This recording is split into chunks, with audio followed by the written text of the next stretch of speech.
आपला धर्म आणि संविधान जे फंडामेंटल राईट्स अँड ड्युटीज आहेत आपल्या त्या संदर्भात ही खुली चर्चा आहे, ओपन सत्र आहे. त्यामुळे ह्या चर्चासत्राला कोणी अध्यक्ष नाही आहे, ओपन चर्चा आहे.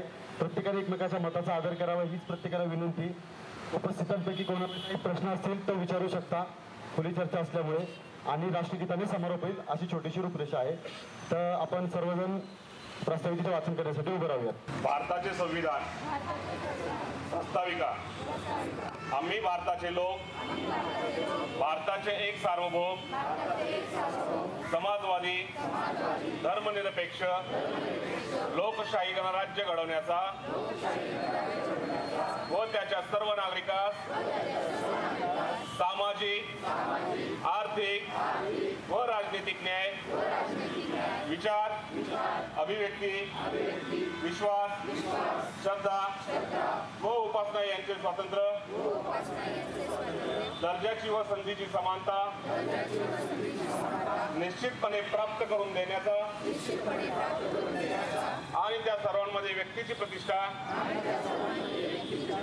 व राष्ट्राची एकता आणि एकात्मता यांचे आश्वासन देणारी बंधुता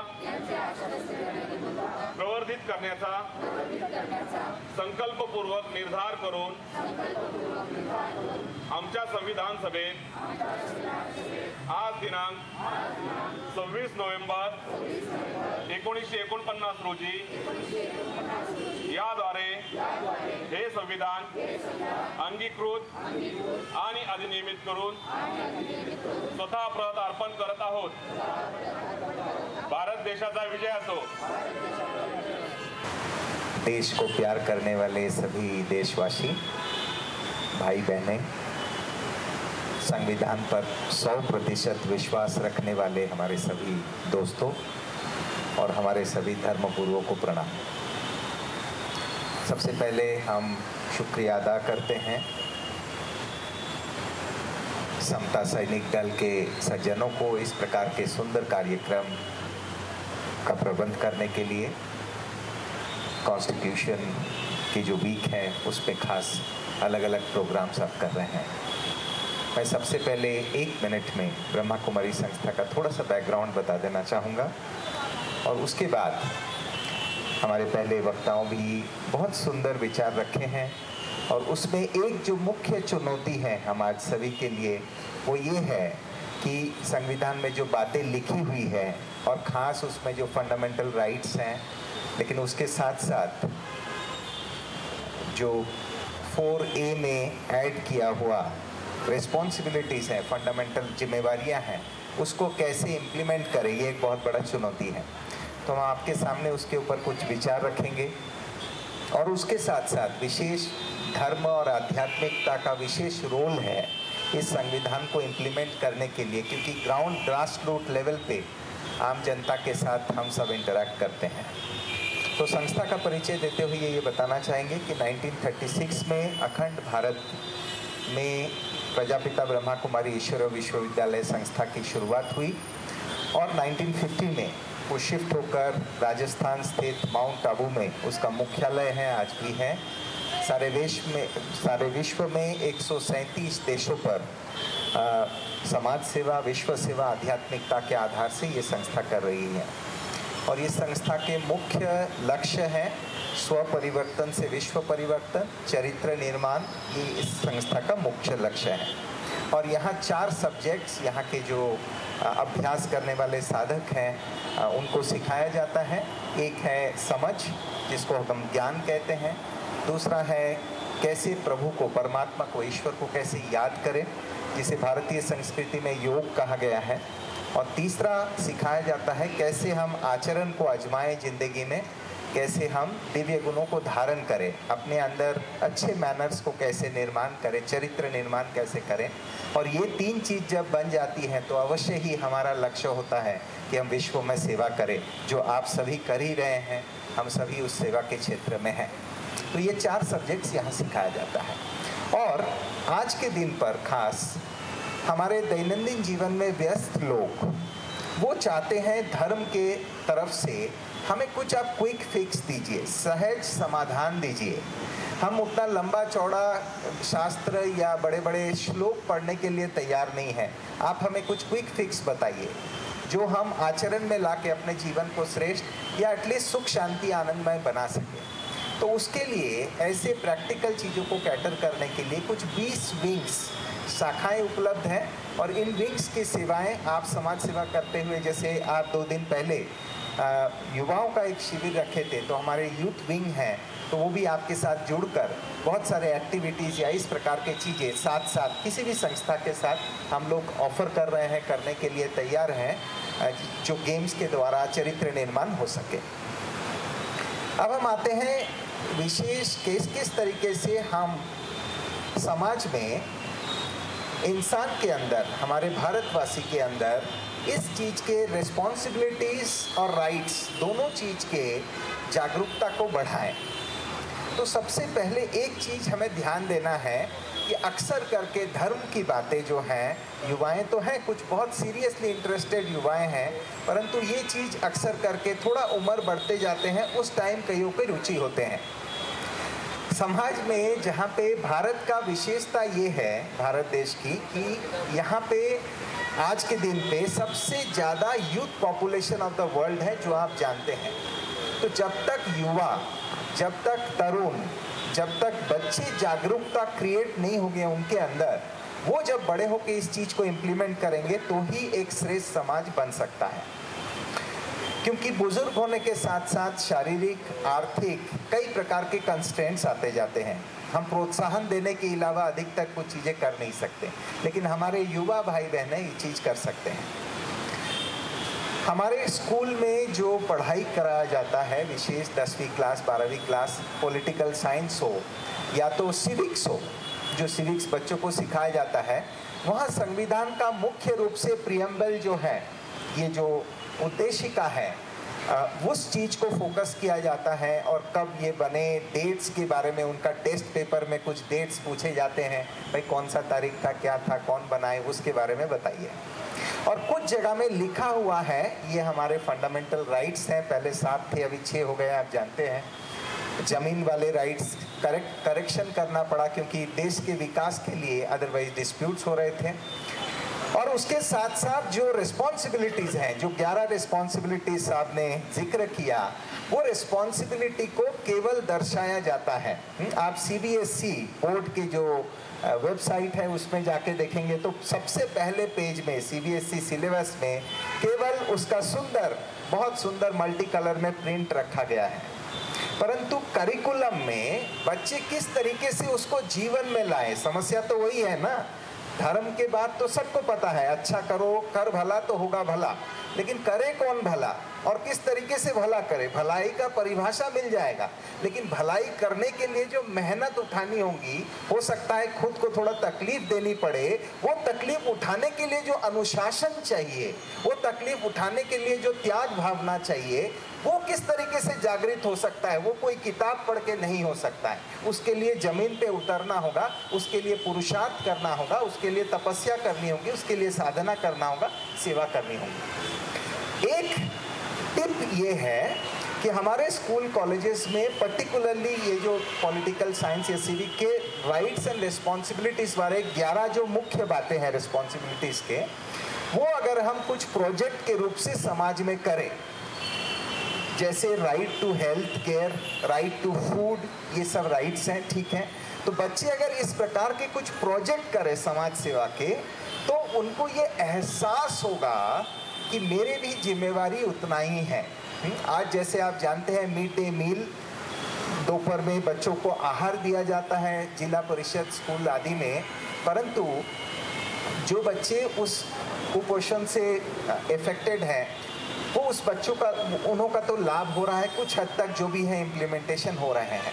इस बच्चे के अंदर अगर ये जागरूकता हो जाए कि हमें समाज को इस चीज़ को रिटर्न करना है, हम बड़े होकर जब योग्य बनेंगे, मुझे ये चीज़ समाज को रिटर्न करना है, मैं एक उधार ले रहा हूँ समाज से और मुझे इस उधार को रिटर्न करना है, तो ही मैं एक योग्य भारतवासी बन सकूंगा।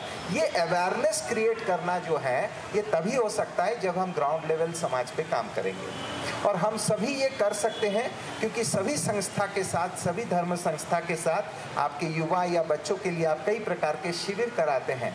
वहाँ पे इस प्रकार के ये जो 11 मुख्य बातें हैं रेस्पॉन्सिबिलिटीज़ के, उसको लेकर हम कुछ प्रोजेक्ट करें, सद्भावना बनाएं। आप जस्ट सोचिए, आप एक ऐसे कैंप कीजिए जहां उनको रह के करना पड़े, लेकिन उस कैंप में शर्त ये होगा कि एक रूम में जैसे बच्चों को डॉर्मेटरी में सुलाते हैं, तो वहाँ हर रूम का एलोकेशन ऐसे कीजिए जहाँ हिंदू, मुस्लिम, सिख, ईसाई, बौद्ध, जैन, जोरोस्ट्रियन सब बच्चे साथ में मिल के रहेंगे और वो एक दूसरे का कल्चर को अंडरस्टैंड करेंगे और इस तरीके से इस चीज़ का विकास हो सकता है। तो प्रैक्टिकल लेवल में इम्प्लीमेंट करने के लिए थोड़ा सा सोच की आवश्यकता है। हम अभी आकांक्षा जी को निवेदन करेंगे, ब्रह्मा कुमारी आकांक्षा बहन जी को, कि हमें 2 मुख्य बातें बताएं जो हमारे आध्यात्मिकता में हैं, जो आप सभी इस चीज़ का अनुभव करते हैं, किस तरीके से भारत को और सशक्त बनाने के लिए और इस संविधान को अच्छी तरह से इम्प्लीमेंट करने के लिए किस तरीके से कार्यरत हो सकता है। आकांक्षा जी। ओम शांति। आज हम जो संविधान की बात कर रहे हैं, और सबसे पहले तो जो सुना सभी ने बहुत अच्छा सुनाया, जिसमें हमने विशेषकर समता, स्वातंत्र्य और इस चीज़ की बात की कि समता कैसे हो और स्वातंत्र्य कैसे हो। और ये भी हमने सुना कि सच में जो गणतंत्र हमारे स्वतंत्र सेनानी या बाबा साहेब जी चाहते थे वो तो अब तक आया नहीं है।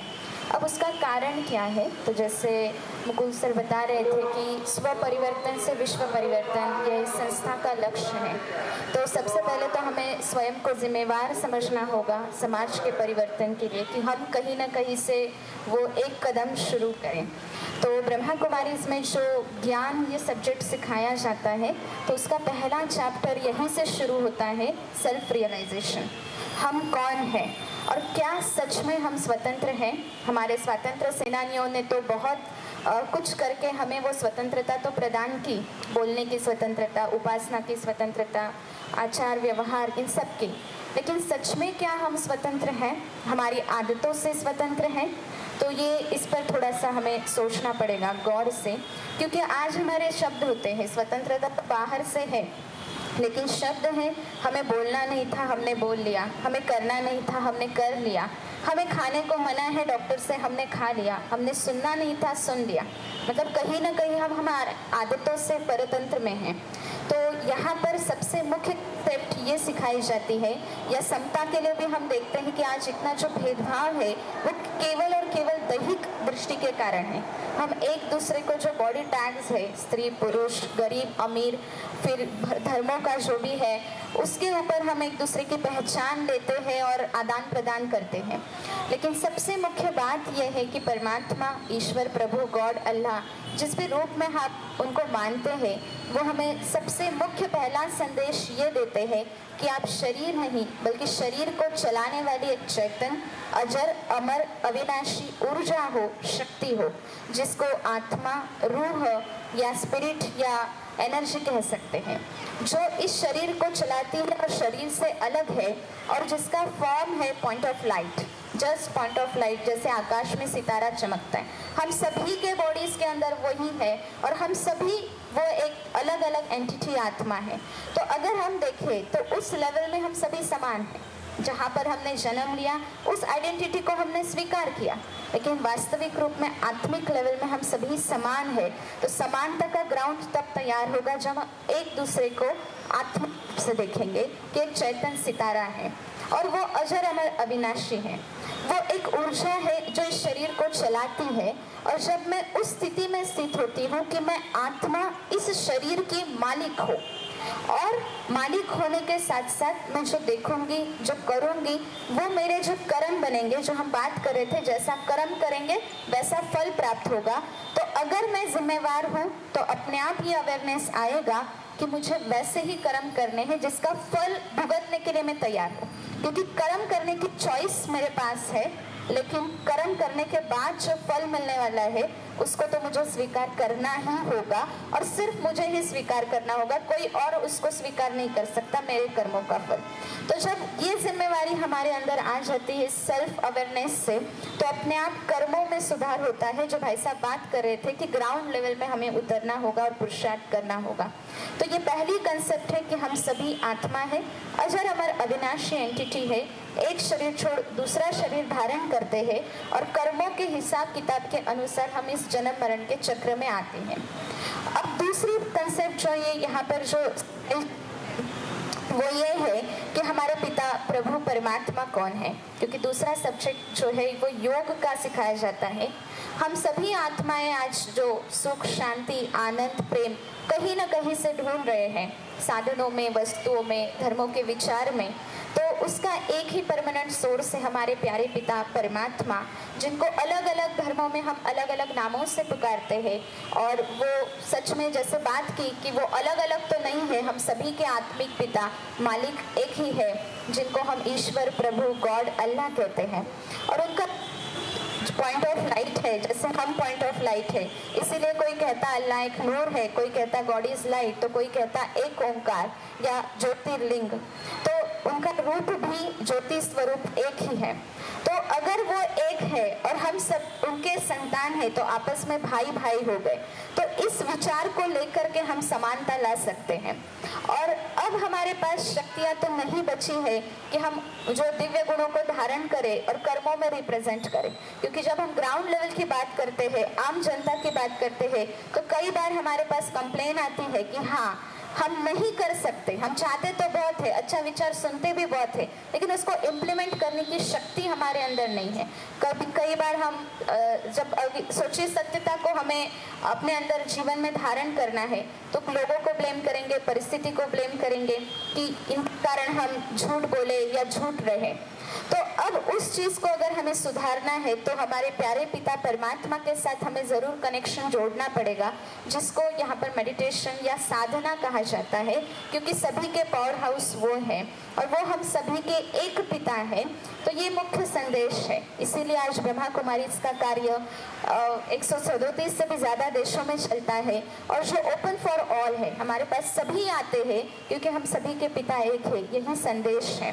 तो ये दो कंसेप्ट को अगर हम जीवन में अच्छी तरह से समझे, और प्यारे पिता परमात्मा हमें जीवन में जो कर्म का ज्ञान देते हैं कि हमें नेक कर्म कैसे करने हैं, वैल्यूज के साथ कर्म कैसे करने हैं, तो उसको हम तभी आजमा सकते हैं जब हम सोल कॉन्शियस स्टेज पे रहेंगे, एक दूसरे को दैहिक दृष्टि में साथ न देखते हुए आत्मिक दृष्टि से एक दूसरे को देखेंगे और व्यवहार करेंगे, और जो अंदर की ये रूह है, जो आत्मा है, एनर्जी है, उसको रिस्पेक्टफुली ट्रीट करेंगे। जब हम आपस में व्यवहार में आते हैं या एक दूसरे की संस्कारों को आदर पूर्वक स्वीकार करेंगे, तभी हम भाईचारा या बंधुत्व की भावना इस धरती पर ला सकते हैं। और यही लक्ष्य भी हम सभी का है कि एक मूल्य निष्ठित समाज की निर्मित कैसे करें। जो भारत का सपना जो हमारे स्वतंत्र सेनानियों ने देखा था, तो स्वतंत्रता तो उन्होंने दे दी, लेकिन वो सच्ची स्वतंत्रता कि जहाँ पर हर कोई स्वतंत्रता के साथ साथ मर्यादाओं में बंधा हुआ है, वो स्वतंत्रता स्वैराचार नहीं है। तो वैसे हम तभी ला सकते हैं जब हम ये दृष्टि आपस में समानता की लाएंगे, रूहानी दृष्टि लाएंगे। तो आइए अब इसके अंतिम पड़ाव में ही हम हैं, तो 2 मिनट हम आपको आवाहन करते हैं, 2 मिनट आवाहन करते हैं कि हम सभी उस प्यारे पिता के साथ जुड़कर, भेजे आप करें। आप सभी अपने अपने रूप से साधना करते ही हैं, तो आप 1 मिनट के लिए हम लोग सभी शांति में बैठेंगे और विशेष सारे विश्व के ग्लोब को इमर्ज करें आपके समक्ष, सारे विश्व को, सारे जहान को इमर्ज करेंगे, और उसमें खास धीरे धीरे फोकस जूम इन करते हुए भारत को एक स्वर्णिम भारत के रूप में देखें, विजुअलाइज करें। आप अपने हाथ के पोजीशन ऐसे रख सकते हैं, बंदगी के रूप से, नमस्ते के रूप से रख सकते हैं, या इस तरीके से, जैसे भी आपको ठीक लगे। एक बार गहरा श्वास लें और छोड़ें। अपना संपूर्ण लक्ष्य एकाग्र करें। ध्यान को केंद्रित करें। आप जो भी रूप से उस परम शक्ति को विश्वास करते हैं उन्हें आवाहन करें। हे परमात्मा, हे ईश्वर, और महसूस करें उनके सफेद चमकीली किरणें, प्रकाशमय किरणें समग्र विश्व के ग्लोब पर प्रवाहित हो रहा है। स्पष्ट रूप से विजुअलाइज करें सफेद चमकीली प्रकाश की किरणें समग्र विश्व के ग्लोब पर प्रवाहित हो रहा है और विश्व के सभी मानव, प्राणी, जीव, पशु, पक्षी गहन शांति की अनुभूति कर रहे हैं। उनके अंदर सत्य, प्रेम, करुणा का निर्माण हो रहा है। वह भाईचारे के अनुभव कर रहे हैं। उन्हें सभी आवश्यक वस्तुएं उस परम शक्ति से सहज प्राप्त होता जा रहा है। अब विशेष एकाग्रता भारत भूमि पर केंद्रित करें। भारत के मैप को विजुअलाइज करें, अनुभव करें भारत फिर से सोने की चिड़िया, जैसे बाबा साहेब, जैसे हमारे स्वतंत्रता सेनानियों ने चाहे,